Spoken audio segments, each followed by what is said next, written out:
Radio Freedom, welcome to the front page Saturday Town Hall Edition. It's a COVID response, bringing you information and just breaking news around how to navigate this crisis that we are in.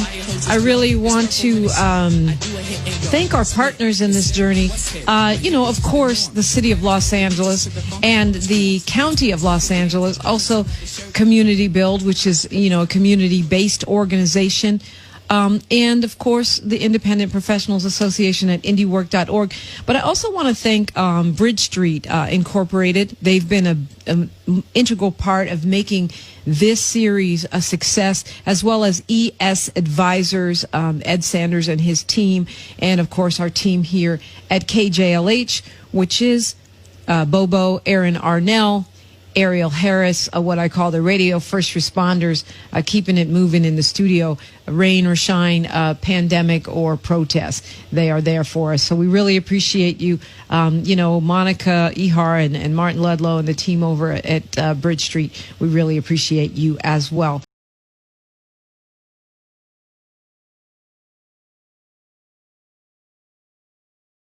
We are now being joined by our Congresswoman. While she's America's Congresswoman, she's considered by many to be one of the most powerful women in American politics today.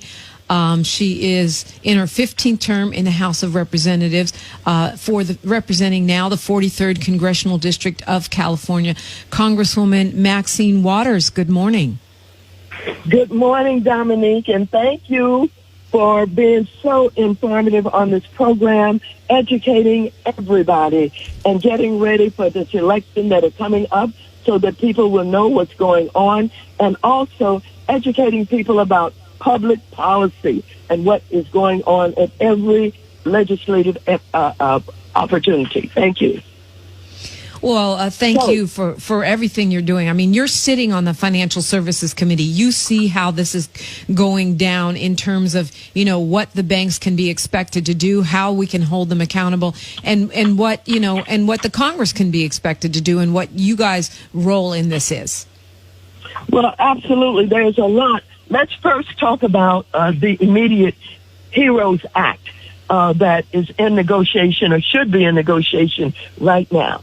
The HEROES Act is another response to the pandemic, to COVID-19. We passed the CARES Act first, and the CARES Act was that act that created the $1,200 stimulus payment, the $600 assistance to the unemployed who were receiving unemployment benefits, monies for the hospitals and the clinics for the most part.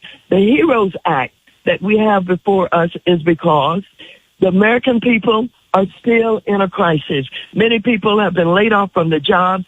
The businesses have closed down. They need our help to put food on the table and pay the rent.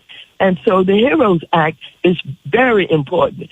It is a $3.4 trillion bill that we passed out of the House of Representatives, only to be stymied by the United States Senate, led by the Republicans and McConnell.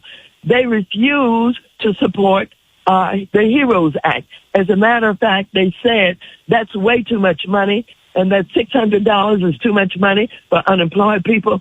The only thing that we will support overall for everybody will be $1 trillion, which does not begin to meet the needs of this country. And for the states and cities alone to stop them from laying off people, they need $1 trillion. So $1 trillion of the $3.4 trillion that we passed was for cities and states, not only for nurses and doctors, but for janitors and for clerks and people who go to work every day, first responders who are keeping the economy going. And the negotiations have stopped because the Republicans are saying no. But most importantly, in that HEROES Act, I have $100 billion for rentals. People don't have money to pay the rent. Some people have not been able to pay that rent for 2 months now. And certainly coming into September, they were looking for some help from their government, and it was a mixture of things going on. First of all, the cities and the states each had eviction moratoriums, and they absolutely were, overstocked at a certain point of time. They only lasted for so long. The cities and the states were doing that while they were waiting on the federal government. The federal government is not passed a HEROES bill to help all renters, and so those eviction moratoriums from cities and states absolutely went away. And so now the cities and states are trying to use some of that extra CARES money that we sent to help out. The city of L.A. and Garcetti did something with some additional money, but it only helped a small number of people. The county of L.A. that took some of their CARES money since the eviction moratorium that they had ran out, and they used it. It only helped a small number of people. The federal government needs to step up to the plate. The president of the United States interfered with the negotiations and came up with an executive order. What did that executive order do? The executive order said, I'm going to extend the moratorium, the eviction moratorium, but I'm not going to put any money with it. So landlords, you keep the renters in until December, and you're just going to have to eat the cost. And the little landlords with 6, 4, 10 units are saying, but we have mortgages, and we have to pay our mortgage. Or if I don't have a mortgage, it's my retirement income that I'm depending on these renters to be able to pay their rent. And I've got to pay the water bills. I've got to keep, the units safe. I got to do repairs. The president of the United States upended all of this because I tell you what he wants. He wants the negotiations to fail.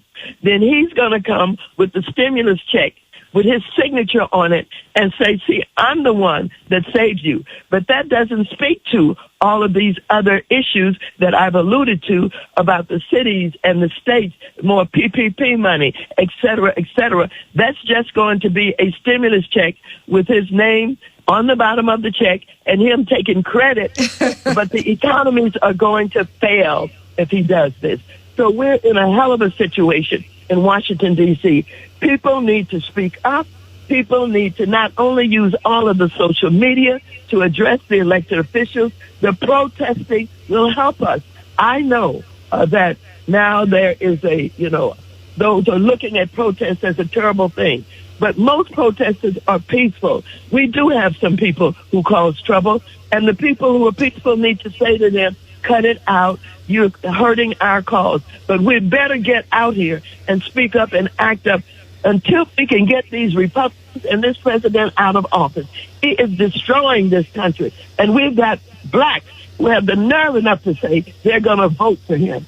I certainly hope I don't run into people talking about they're going to vote for the president of the United States who is a racist, who is divisive, who is supporting the KKK and supremacists. This is a very, very difficult and stressful time in our history. It has never been like this, but it is led by the most dishonorable, the most despicable human being I've ever met, and that's the President of the United States.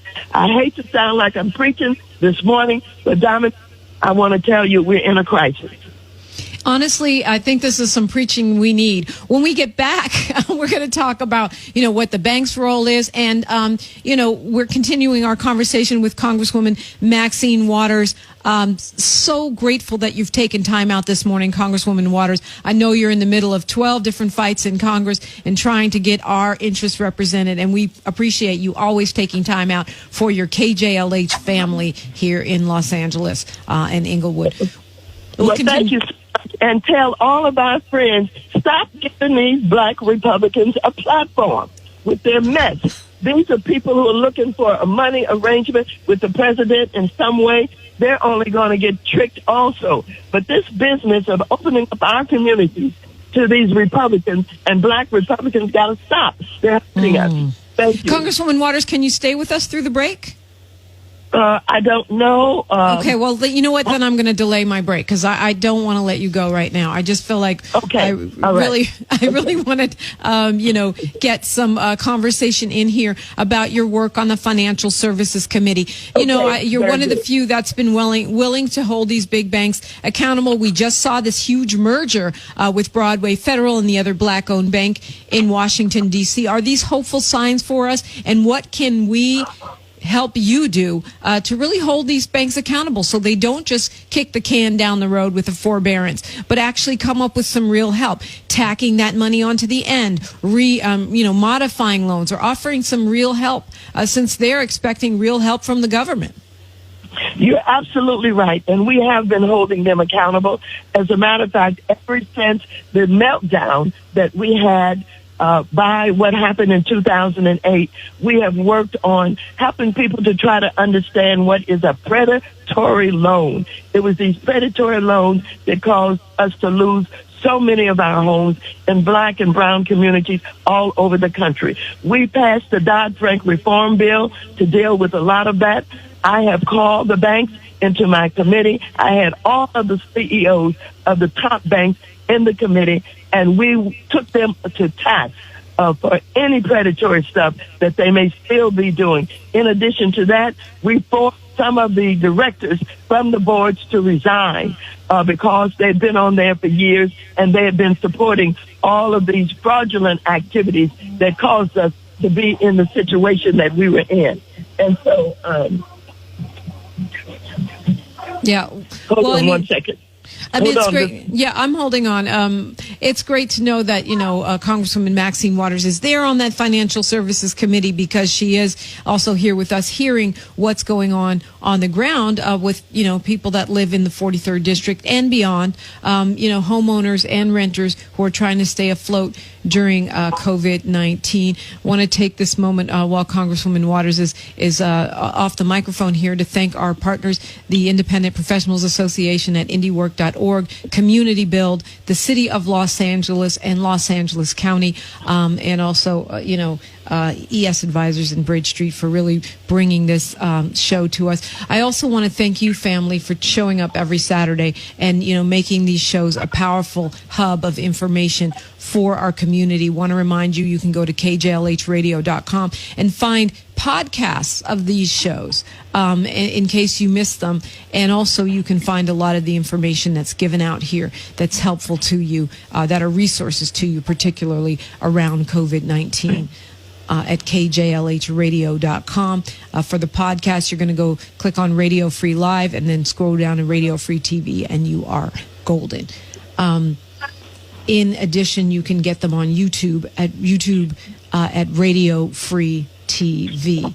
9:27 in the morning. Our topic this morning for forbearance versus foreclosure. Are the banks doing enough? How do we save our generational wealth here in the African American community, and how do we weather the storm of COVID-19, of protests, of this election, and now, of course, the fires? 2020 is a whole lot. It certainly is. I'm Dominique DiPrima here for KJLH, and we are talking with Congresswoman Maxine Waters. I know she's going between meeting and meeting and has been kind enough to check in with us this morning. Congresswoman Waters, are you back? Yes, I'm still here, and you're absolutely right about forbearance. We forced them to do forbearance. However, what we have to be careful about is with forbearance, if they include in that loan modification, and like you said, tacking on the amount of those mortgages that people were not able to pay at the end of the loan, or when the house is sold, people will end up with a lump payment that they will owe, and that lump sum they will not be able to afford, and they'll lose that house. And so what I have learned an awful lot about, and I know how to do loan modifications. We did a lot of them and saved a lot of homes after the meltdown that we had in 2008. But what I'm trying to do is educate people who get forbearance to be able to say that I want a loan modification also.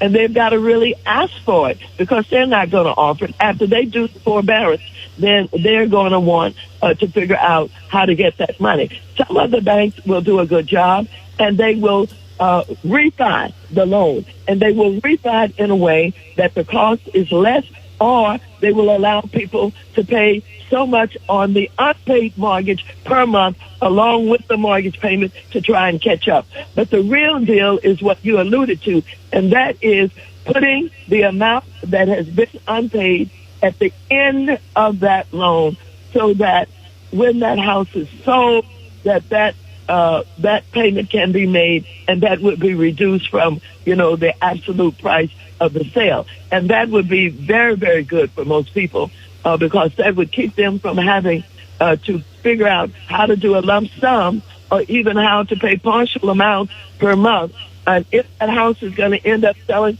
for $300,000, $400,000, $500,000, to take, $50,000 or $60,000 or $100,000 off the end would be a blessing. Yeah, I mean, I think that makes sense. That way the bank still gets their money, but we're not asking the small business landlords to subsidize, a government policy of moratoriums. I think it's a really great solution. Talk to me about the bank merger with Broadway Federal and City First Bank. This is to create a bigger black bank. Is this what impact will this have for us? Broadway Financial Corporation and CF Bank Corporation are combining to create what they have termed the largest black-led minority depository institution in the United States. The community development finance leaders of City First Bank of D.C. and Broadway Federal in Los Angeles expand access to capital in underserved urban areas. So this is Wayne Bradshaw, and I have to tell you, Wayne Bradshaw is one of the finest minds in banking that I have met over the years.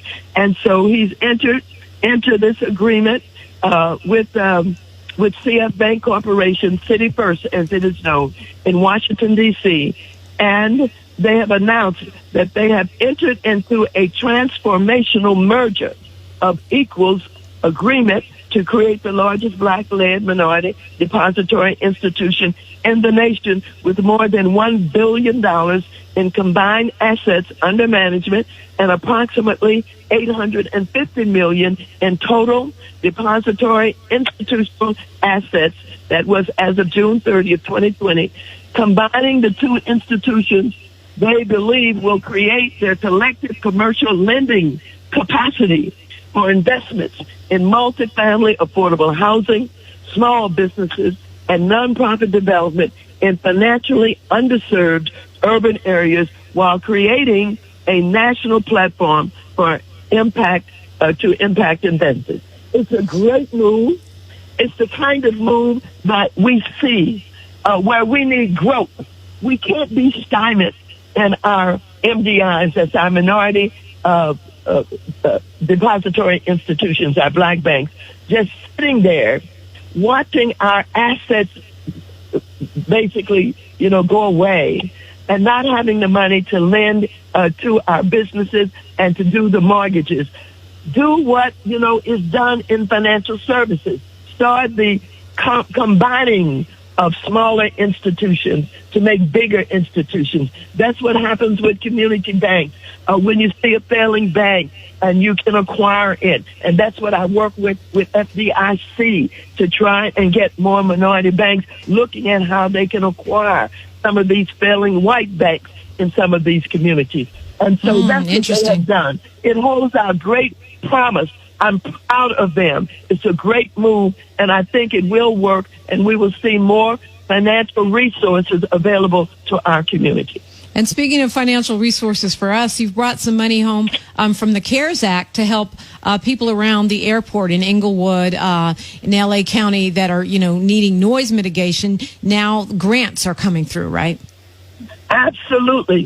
We work on this, and we've been working on it for years. This is not the first time, but this is another allocation of money for mitigation where, these airplanes are going over our homes and our schools, and the children are in school having to put up with the noise, and the windows and the doors are being shaken or loose in our homes. And so this mitigation means that the city of Inglewood has to put into operation a mitigation program or continue the one that they had, I guess, until the money ran out, in order to go around and fix up these homes and deal with, stabilizing the windows and the doors so that people can have a safe place to live. And so that's their job, to get that mitigation going in our community. Well, that's $17.5 million coming to homeowners in the area from the CARES Act, and that you have really pushed through. So appreciating that. Congresswoman Waters, I know you have a lot on your plate. What would you leave us with? How can we help you advocate for us? And what do you think homeowners need to know right now? Right now, we need to focus on providing immediate assistance to our families that need us so desperately.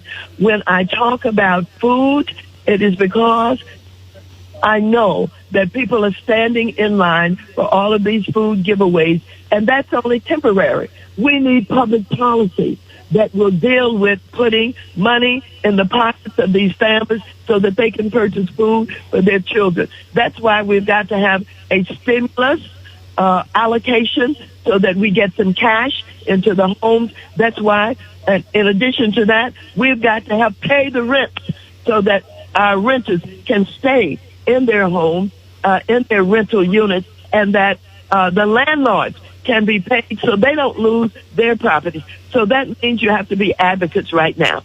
Like you get on social media and you say to your elected officials, we need help.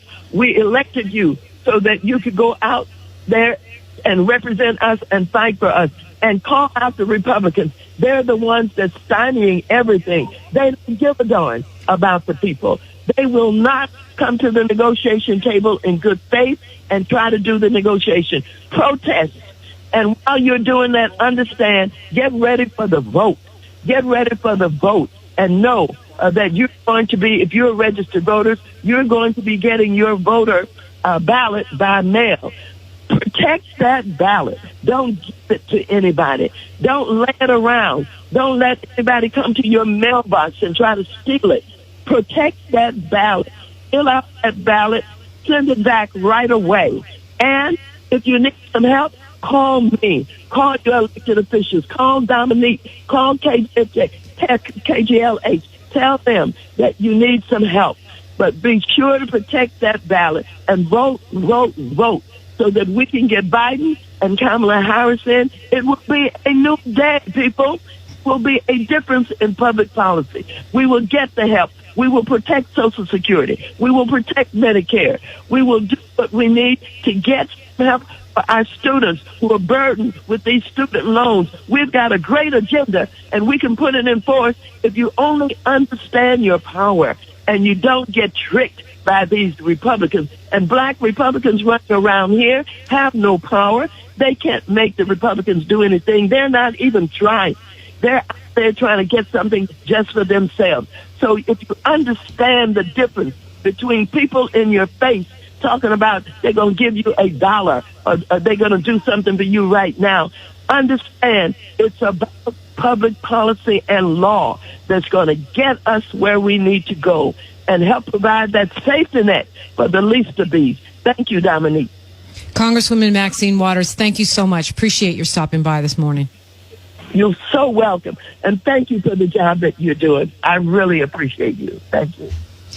We will continue our conversation on the front page Saturday Town Hall. We've got Marie Deary still on deck to answer your questions. We're taking your calls all the way up until it's time for the Guy Black Show. That's straight ahead. It's Radio Free 102.3 KJLH.